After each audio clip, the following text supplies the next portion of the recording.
New MCAT Cram, Physics Flashcards, Card 2, Trigonometry, Sine. What is the sine of pi over 6, otherwise known as 30 degrees?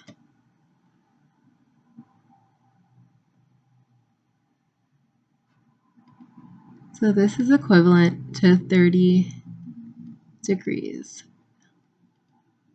I'll give you a moment to think.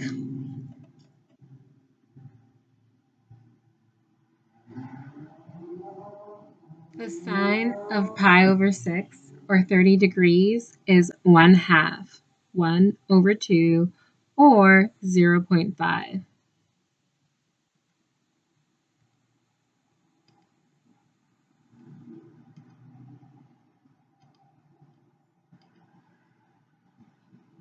All right,